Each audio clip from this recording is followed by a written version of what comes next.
اعوذ باللہ من الشیطان الرجیم بسم اللہ الرحمن الرحیم ونادا اصحاب الجنت اصحاب النار ان قد وجدنا ما وعدنا ربنا حقا فهل وجدتم ما وعد ربكم حقا قالوا نعم فأذن مؤذن بینہم اللعنۃ اللہ علی الظالمین۔ صلوات پڑھیں محمد اور آل محمد، اللہم صلی علی محمد وآل محمد وعجل۔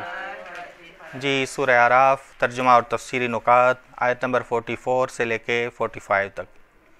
بہشتی بھی بات کریں گے، جہنمی بھی بات کریں گے، لیکن اذن الہی سے، یہ اذن الہی سے ندا ہوگی۔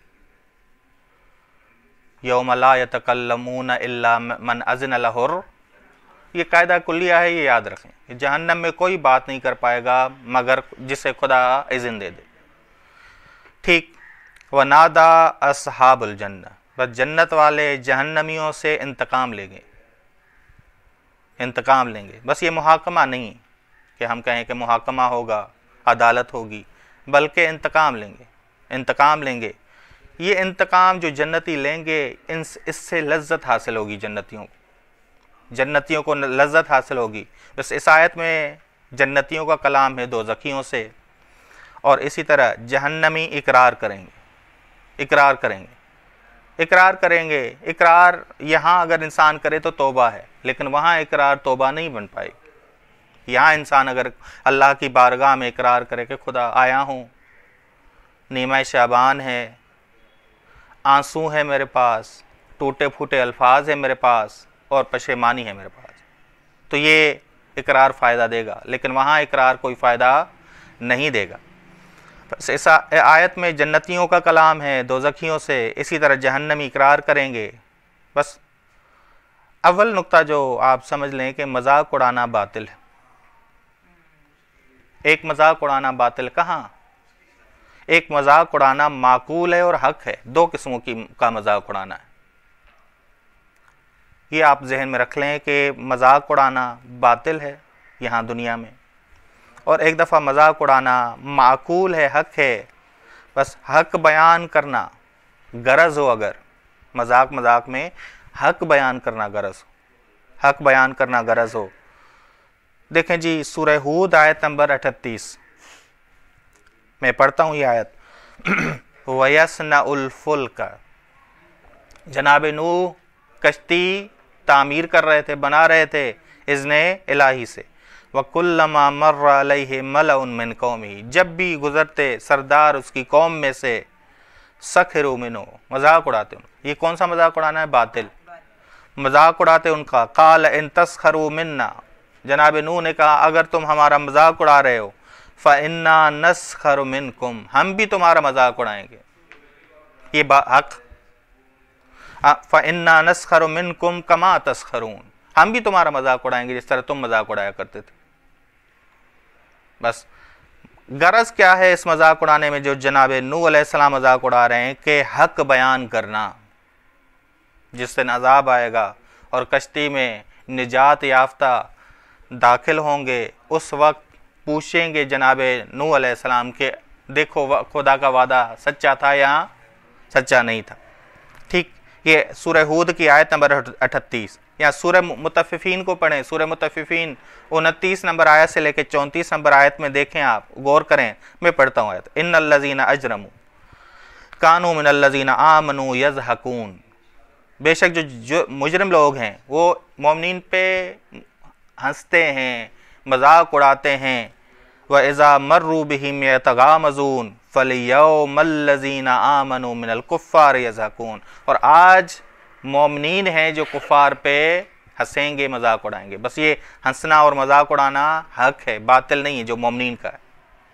کیونکہ حق بیان کرنا غرض ہے، حق بیان کرنا مقصود ہے۔ ٹھیک، بس سورہ انعام کی آیت نمبر 30 میں آیا کہ وَلَوْ تَرَىٰ إِذْ وُقِفُوا عَلَىٰ رَبِّهِمْ قَالَ أَلَيْسَ هَٰذَا بِالْحَقِّ قَالُوا بَلَىٰ وَرَبِّنَا قَالَ فَذُوقُوا الْعَذَابَ بِمَا كُنتُمْ تَكْفُرُونَ۔ کاش آپ دیکھتے کہ قال، جب ان سے کہا جائے گا کہ چکھو عذاب کو، اس وجہ سے کہ تم کفر کیا کرتے تھے، کفر کیا کرتے تھے۔ ٹھیک، یہ سورہ انعام کی آیت نمبر 30 ہے، قالوا بلا وربنا، کہیں گے کہ ہاں ہمارے پروردگار، اقرار کریں گے۔ بس یہ اقرار کے لیے بھی آیات اگر آپ نے دیکھنی ہے کہ مجرمین اقرار کریں گے، یہ سورہ انعام کی آیت نمبر 30 ہے اور سورہ احقاف کی آیت نمبر 34 اقرار کے حوالے سے۔ بس یہ اقرار کوئی فائدہ نہیں دے گا، یہ اقرار کوئی فائدہ نہیں دے گا کہ سورہ انعام کی آیت نمبر 30 کو دیکھیں کہ کاش تم دیکھتے جب ان کو جہنم کی آگ کے سامنے کھڑا کیا جائے گا، اپنے رب کے سامنے کھڑا کیا جائے گا، قال، خدا کہے گا الیس ھذا بالحق، اب بتاؤ یہ جہنم حق نہیں ہے، جہنم حق نہیں ہے، قالوا بلا وربنا، کہاں ہمارے رب کی قسم، قال فذوقوا العذاب بما کنتم تکفرون، آپ چکھو اس عذاب کو کہ تم انکار کرتے تھے ان باتوں کا۔ یہاں سورہ احقاف کی آیت نمبر 34، یوم یعرض الذین کفروا علی النار، کہ جس دن لایا جائے گا کافروں کو جہنم کے سامنے، الیس ھذا بالحق، کہا جائے گا کیا یہ حق نہیں تھا، قالوا بلا وربنا، قال فذوقوا العذاب بما کنتم تکفرون۔ بس ایک چیز جو ذہن میں رکھیے گا وہ یہ،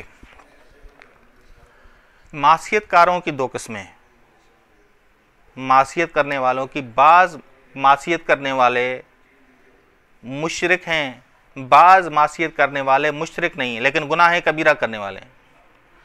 جو معصیت کرنے والے ہیں جیسے شرابی ہے، جیسے بے نمازی ہے، اس کو توفیق ہوگی کہ قیامت کے دن وہ ربنا کہے، لیکن جو مشرک معصیت کار ہے اسے توفیق نہیں ہوگی کہ وہ ربنا کہے۔ یہ نہ سمجھے گا کہ یہاں 2 دفعہ ربنا آیا تو سوال آپ کے ذہنوں میں اٹھے کہ آپ نے تو کہا تھا کہ ربنا معصیت کار نہیں کر پائیں گے، نہیں، مشرکین معصیت کار، مشرکین معصیت کار نہیں کہہ پائیں گے وعدنا ربنا، وعدہ بس ہمارے رب نے ہم سے وعدہ کیا، بلکہ کیا کہیں گے، جو تمہارے رب نے وعدہ کیا ہے کیا اس میں تخفیف خدا دے سکتا ہے، آسانی خدا دے سکتا ہے۔ بس یہ ذہن میں رکھیے گا تاکہ معاملہ حل ہو، کہیں ربنا آیا ہے کہیں ربنا نہیں آیا، جہاں ربنا نہیں آیا تو ان معصیت کاروں کی بات ہو رہی ہے جو مشرکین ہیں، جہاں ربنا آیا ہے تو ان معصیت کاروں کی بات ہو رہی ہے جو مشرکین نہیں ہیں لیکن گناہ کبیرہ انہوں نے کیے ہیں۔ بس یہ آپ مطلب ذہن میں رکھیں۔ بس اللہ تعالیٰ جنتیوں کو جنت کا اللہ تعالیٰ نے وعدہ دیا، جہنمیوں کو دوزخ کا وعدہ دیا۔ بس اس سے معلوم ہو رہا ہے کہ لفظ وعدہ خیر کے لیے بھی استعمال ہوتا ہے اور شر کے لیے بھی استعمال ہوتا ہے، دونوں کے لیے استعمال ہوتا ہے۔ رسول خدا صلی اللہ علیہ وسلم جنگ بدر کے بعد کفار کے لاشوں پر آئے جو کنویں میں ڈالی گئی تھی، شہداء کا قبرستان ہے، شہداء کے قبرستان کی پشت میں ایک کنواں ہے، کنواں اب تو بھر چکا ہے، اب آثار ہیں کنویں کے، وہاں اگر آپ جائیں تو آثار اس کنویں کے ہیں۔ تو رسول خدا صلی اللہ علیہ وسلم نے اس وقت کیا کہا، ان مشرکوں کی لاشوں سے خطاب کر کے کہا، انا وجدنا ما وعدنا ربنا حقا، ہم نے جو ہمارے رب نے وعدہ دیا ہے وہ ہم نے حق پایا ہے، وہ ہم نے حق پایا ہے۔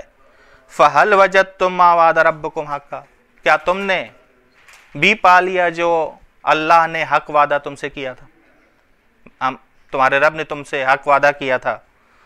بس یہ صرف یہ نہ سمجھے گا کہ یہ وعدہ صرف آخرت میں ہوگا، دنیا میں بھی ہے، دنیا میں بھی ہے۔ دنیا میں اللہ نے مومنین کو نصرت کا وعدہ دیا، کفار اور مشرکین کو ذلت اور رسوائی کا وعدہ دیا۔ بس یہ نہ سمجھے گا کہ یہ وعدہ صرف آخرت کے وعدے کی بات ہو رہی، بس یہ جو آپ آئیں کہ وَنَادَا أَصْحَابُ الْجَنَّةِ أَصْحَابَ النَّارِ، ایک نقطہ آپ ذہن میں رکھ لیجئے گا کہ اصحاب الجنہ سارے اصحاب الجنہ اور سارے اصحاب النار، یا کچھ نہیں، سارے، جمی در مقابلے جمی، سارے اصحاب الجنت کہیں گے سارے اصحاب النار سے۔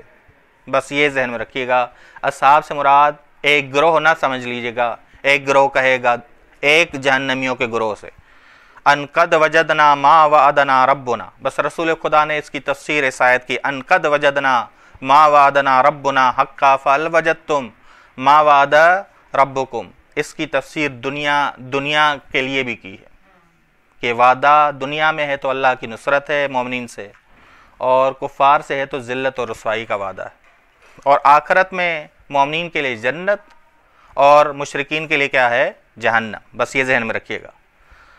قالوا نعم، کہیں گے اعتراف کرتے ہوئے ہاں، لیکن یہ ہاں، یہ پشیمانی، یہ ندامت کسی فائدے کی نہیں ہوگی. بس رسول خدا صلی اللہ علیہ وسلم کو کہا گیا کہ آپ مردوں سے بات کر رہے ہیں. یہ مردے ہیں جو کنویں میں ڈالے ہوئے ہیں، آپ نے مردوں سے بات کر رہے ہیں. رسول خدا نے کہا یہ تمہاری طرح سن رہے ہیں، یہ تمہاری طرح سن رہے ہیں. بس ذہن میں رکھیے گا، علم فعل اختیاری نہیں ہے. جو ہی دروازہ کھولیں گے، چاہیں نہ چاہیں روشنی نظر آئے گی، دھوپ نظر آئے گی. دھوپ سے آپ کو کیا معلوم ہو جائے گا؟ سورج نکلا ہوا ہے. دروازہ کھولیں، رات ہو، کیا معلوم ہوگا آپ کو؟ رات ہے، تاریکی ہے.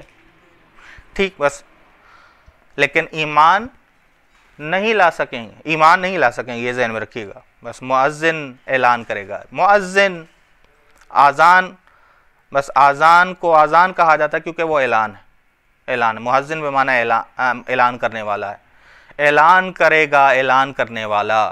بینہم، ان دو گروہوں کے درمیان، اصحاب الجنہ اور اصحاب النار کے درمیان. کیا اعلان کرے گا؟ اللعنۃ اللہ علی الظالمین، کہ اللہ کی لعنت ہو کس پر؟ رحمت خاص سے دوری ہو ظالموں کی. ٹھیک، بس یہ ذہن میں رکھیے گا کہ مؤذن کون ہوگا. مؤذن روایات میں ہے کہ فرشتہ ہوگا. بعض نے کہا ہے کہ امام علی علیہ السلام ہوں گے. امام علی علیہ السلام مؤذن ہوں گے، اعلان کرنے والے ہوں گے. ٹھیک، بس قیامت ظرف توبہ نہیں، اعتراف کا فائدہ نہیں ہوگا. اعتراف کا فائدہ نہیں ہوگا. قیامت ظرف جزا ہے، ظرف عمل نہیں ہے. اور لعنت کا ایک مصداق جہنم ہے، ایک مصداق جہنم ہے. بس جہنم کی کیا تعریف کریں گے؟ جہنم کی تعریف کریں گے دار لیس فیہا رحمت، ایسا گھر جس میں رحمت خدا نہ ہو، بلکہ آگ ہو جو غضب خدا کی وجہ سے جلی. جنت دار فیہا رحمت، ایسا گھر جس میں رحمت ہو. ٹھیک، بس اللعنۃ اللہ علی الظالمین، یہ کہ لعنت ہو اللہ کی ظالموں پر. کیسے لعنت ہوگی؟ جہنم میں داخل ہو کے بھی اللہ لعنت کر. لعنت کا ایک مصداق کیا ہے؟ جہنم ہے. کون ہے یہ ظالم؟ الذین یصدون عن سبیل اللہ، جو لوگ روکتے ہیں اللہ کی راہ سے. صدن کا معنی کیا ہے؟ خود بھی رکنا، دوسروں کو بھی روکنا.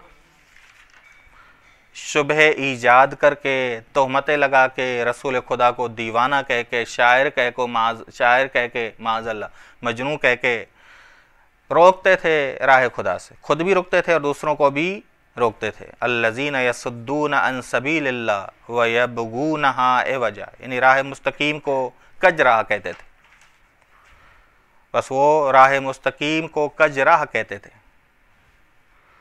کہ لوگوں کو کہتے ہیں کہ یہ راہ کج ہے.